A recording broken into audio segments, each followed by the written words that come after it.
Hello friends, my name is Anshuman Sharma and welcome to our YouTube channel Nursing Arena. Good morning everyone. आज हमारी special classes for CHO and CRPF की part number 5 है जिसमें हम general knowledge के question discuss कर रहे हैं। 15 इंपॉर्टेंट क्वेश्चन आज हम डिस्कस करने वाले हैं। फिर से कल की जो क्लास हुई थी उसमें हमने राजस्थान के बारे में, राजस्थान से जुड़े हुए जनरल नॉलेज क्वेश्चन डिस्कस किए थे जो कि राजस्थान CHO के लिए बहुत ही इंपॉर्टेंट थे। आज जो जनरल नॉलेज के मैं जो क्वेश्चन लेकर आया हूँ वो CHO और CRPF के लिए, दोनों के लिए ही बेनिफिशियल होंगे। तो चलिए शुरू करते हैं आज का क्लास को शुरू करने से पहले आपके लिए इन्फॉर्मेशन, नर्सिंग एरिना का चैनल अभी तक सब्सक्राइब नहीं किया है तो चैनल को सब्सक्राइब करें और अपनी 12 PM पर लाइव क्लास लगती है, 12 PM पर लाइव क्लास आती है, आप वो भी अटेंड करें। चलिए शुरू करते हैं क्वेश्चन नंबर 1 से। भारत में पहली बार जनगणना कब हुई थी? भारत में पहली बार जनगणना कब हुई थी ये आपको बताना है। 1881 में, 1884 में, 1872 में या फिर 1891 में। तो यहाँ से एक बहुत ही इंटरेस्टिंग फैक्ट है कि पहली जनगणना 1872 में हुई थी। तो हमारा राइट आंसर क्या होगा? 1872। अब आप सोच रहे होंगे कि 1881 क्यों नहीं है? क्योंकि यहाँ मैं आपको बताना चाहूँगा कि जो फर्स्ट जनगणना हुई थी वो 1872 में हुई थी और 1881 से रेगुलर होने लगी थी। 1881 से 10-10 साल के अंतर में, 10-10 वर्ष के अंतर के अंदर रेगुलर बेसिस पर होने लगी। तो 10-10 साल के अंतराल में जो जनगणना होने लगी वो 1881 से होने लगी और जो पहली जनगणना हुई थी वो 1872 में हुई थी। चलिए नेक्स्ट क्वेश्चन आपके सबके सामने। भारत में जन्म लेने वाले 1 अरबवें शिशु कन्या का नाम क्या था या फिर नाम क्या रखा गया? इसका मीन्स है कि जब जनगणना शुरू हुई तो जो हमारे भारत की जनसंख्या थी उस भारत की जनसंख्या के अकॉर्डिंग 1 अरबवा बच्चा कौन सा है? 1 अरबवें नंबर पे जो बच्चा हुआ, 1 अरबवें नंबर पे जो बच्चा पैदा हुआ उसका नाम क्या है? रीटा, मीना, आस्था या फिर जानवी? तो यहाँ हमारा राइट आंसर होगा आस्था। सन 2000 की बात है। सन 2000 के अंदर हमारे 1 अरबवा बच्चा पैदा हुआ, 1 अरबवा बच्चा पैदा हुआ। ठीक है, जब अपनी जनसंख्या 1 अरब हुई थी तब जो 1 अरबवा बच्चा था वो उसका नाम रखा गया आस्था। क्वेश्चन नंबर 3 देखिए, बहुत ही अच्छा क्वेश्चन है। दादा साहब फाल्के पुरस्कार की शुरुआत कब हुई? दादा साहब फाल्के पुरस्कार, जिसका नाम आपने बहुत बार सुना होगा, अमिताभ बच्चन जी को भी मिला हुआ है। ये प्राइज अमिताभ बच्चन जी को भी मिला हुआ है। तो ये इसकी शुरुआत सबसे पहले कब की गई? 1963 में, 1966 में, 1969 में या फिर 1970 में? तो यहाँ हमारा जो राइट आंसर होगा, दादा साहब फाल्के पुरस्कार की शुरुआत 1969 में हुई थी, 1969 में। क्वेश्चन नंबर 4 देखिए, बासव श्री पुरस्कार किस सरकार द्वारा दिया जाता है? बासव श्री पुरस्कार किस सरकार द्वारा दिया जाता है? Gujarat, Andhra Pradesh, Maharashtra and option D Karnataka. तो कौन सी सरकार द्वारा दिया जाता है? तो कर्नाटक सरकार द्वारा बासव श्री पुरस्कार दिया जाता है, कर्नाटक सरकार द्वारा। देखिए इसके बारे में थोड़ा और इन्फॉर्मेशन। बासव श्री पुरस्कार कर्नाटक सरकार द्वारा दिया जाता है।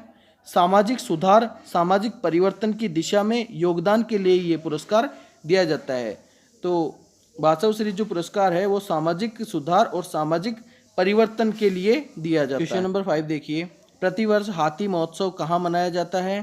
तो यहाँ हमारा जो राइट आंसर होगा वो होगा जयपुर में मनाया जाता है। इसमें हाथियों को सजा धजा कर रिप्रेजेंट किया जाता है। तो प्रतिवर्ष हाथी महोत्सव जयपुर में मनाया जाता है। क्वेश्चन नंबर 6, भगत आंदोलन निम्नलिखित में से किस जनजाति से संबंधित है? बिरहोर, भील, सथाल या फिर कोल? तो कौन सी जनजाति से संबंधित है? भगत आंदोलन भील जनजाति से संबंधित है। भगत आंदोलन 300 साल पुराना आंदोलन है, 300 वर्ष पुराना ये एक आंदोलन है। इसमें क्या होता है कि भील जनजाति के लोग क्या बन जाते हैं, भगत बन जाते हैं। और भगत बन जाने के बाद इनको मांस मछली अंडे जितने भी जो नॉनवेज होते हैं वो त्यागने पड़ते हैं। साथ ही दहेज लेना, जो डाउरी जिसको हम कहते हैं, दहेज लेना, वो भी बंद करना पड़ता है, स्टॉप करना पड़ता है। तो जो भी लोग भगत बन जाते हैं उनको इन सब नियमों का पालन करना पड़ता है। तो ये एक अभियान आंदोलन के तौर पे चलाया गया जिसमें भील जनजाति को इसके लिए प्रोत्साहित किया गया। भील जनजाति जो है वो राजस्थान, गुजरात, मध्य प्रदेश और महाराष्ट्र इन इलाकों में पाई जाती है। तो जो भी भील जो प्रजाति के लोग थे वो भगत बन जाते हैं, उसके बाद मांस, अंडे, शराब इनका त्याग करना पड़ता है, दहेज भी स्वीकार नहीं करना होता है। ये 300 साल पुराना आंदोलन है। राजस्थान में मावजी सबसे पुराने भगत थे, मावजी सबसे पुराने भगत थे।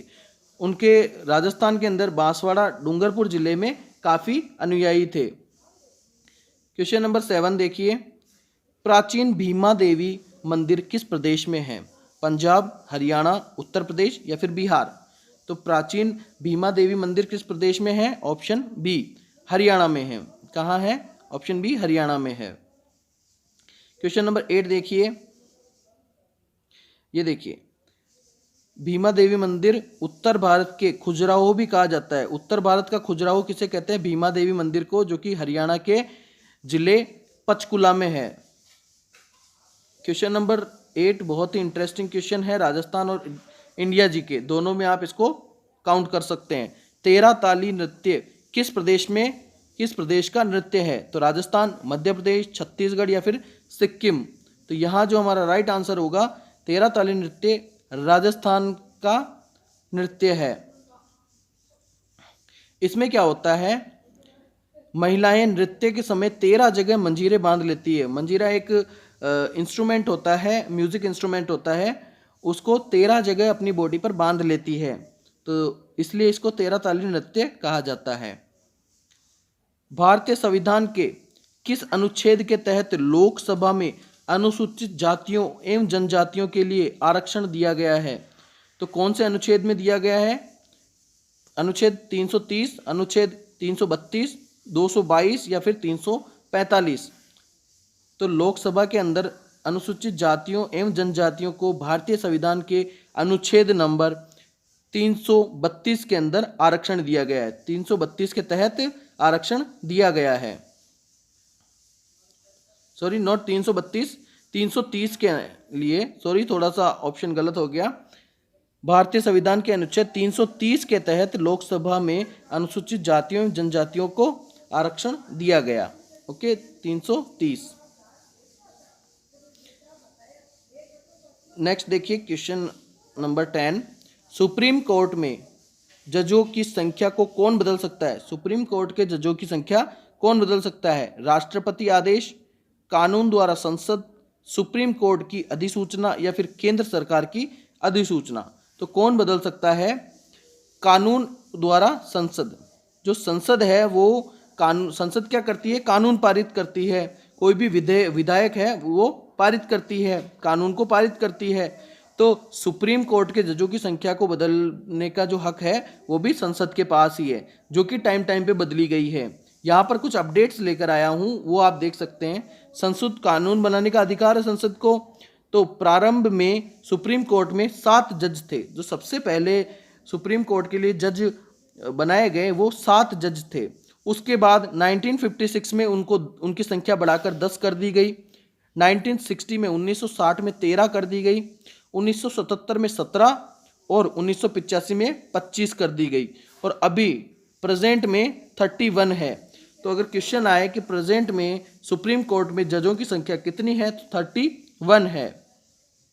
क्वेश्चन नंबर 11 देखिए, सुप्रीम कोर्ट के मुख्य न्यायाधीश के रूप में कार्य करने वाले व्यक्ति को उच्च न्यायालय में कम से कम कितने वर्ष तक कार्य करना चाहिए? यहाँ पे सुप्रीम कोर्ट के जज की जो एबिलिटी है या जो क्वालिफिकेशन है वो पूछी है यहाँ पे।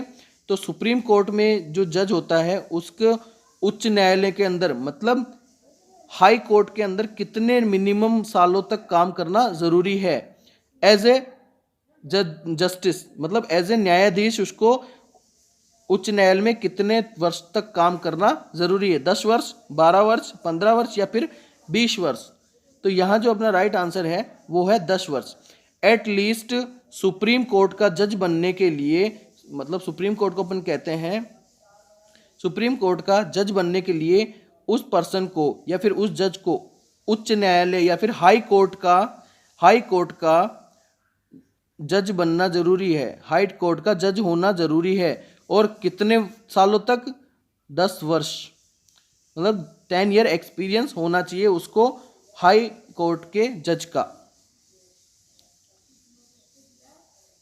क्वेश्चन नंबर 12, निम्नलिखित में कौन राज्यपाल को उसके कार्यालय से हटा सकता है? राज्यपाल को कौन हटा सकता है? राज्य विधानसभा, संसद, राष्ट्रपति या फिर इनमें से कोई नहीं? तो राज्यपाल को हटाने का हक सिर्फ राष्ट्रपति के पास होता है। ठीक है। क्वेश्चन नंबर 13 देखिए, भारत में 3 स्तरीय प्रणाली कितनी जनसंख्या से ऊपर वाले राज्य में है? 3 स्तरीय जो पंचायत प्रणाली है वो कितने जनसंख्या से ऊपर वाले राज्य में है? तो ऑप्शन ए है 15 लाख, 25 लाख, 20 लाख या फिर ऑप्शन डी 30 लाख। तो यहाँ जो हमारा राइट आंसर है वो है 20 लाख। जिस भी स्टेट की जनसंख्या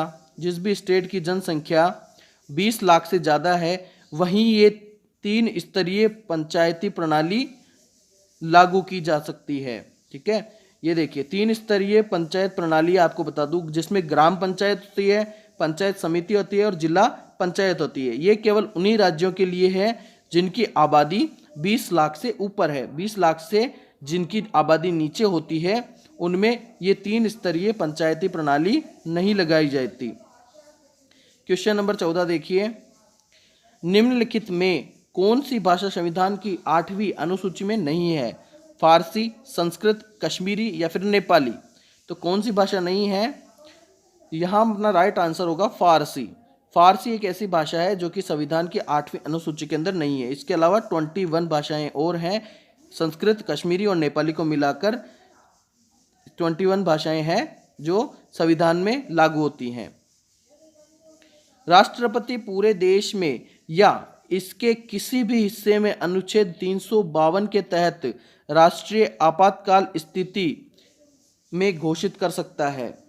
राष्ट्रपति पूरे देश में या इसके किसी हिस्से में, किसी भी एक हिस्से के अंदर अनुच्छेद 352 के तहत राष्ट्रीय आपातकाल किस स्थिति में घोषित कर सकता है? क्या स्थिति होनी चाहिए राष्ट्रीय आपातकाल घोषित करने के लिए?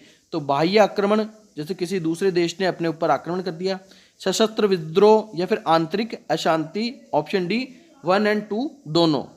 तो यहाँ जो अपना राइट आंसर होगा वो होगा 1 और 2 दोनों, बिकॉज बाह्य आक्रमण की स्थिति में भी 352 के तहत राष्ट्रपति आपातकाल घोषित कर सकता है। और सशस्त्र विद्रोह का, आंतरिक अशांति का नाम बदल के ही सशस्त्र विद्रोह कर दिया गया था, जो कि देश के अंदर कोई अशांति हो रही है, देश के अंदर किसी प्रकार की, जैसे सरकार ध्वस्त हो गई या फिर कोई अदर इमरजेंसी आ गई, तो उसी का नाम बदलकर, आंतरिक अशांति का नाम बदलकर ही सशस्त्र विद्रोह नाम रखा गया है। ये 1978 में किया गया था, ये 1978 में किया गया था। ठीक है, तो आज के लिए इतना ही। मिलते हैं नेक्स्ट क्लास में। जब तक चैनल को सब्सक्राइब कीजिए और वीडियो को लाइक करते रहिए। मैं और भी अच्छे वीडियोस आपके लिए लेकर आऊँगा जनरल नॉलेज के। मिलते हैं पार्ट 6 में।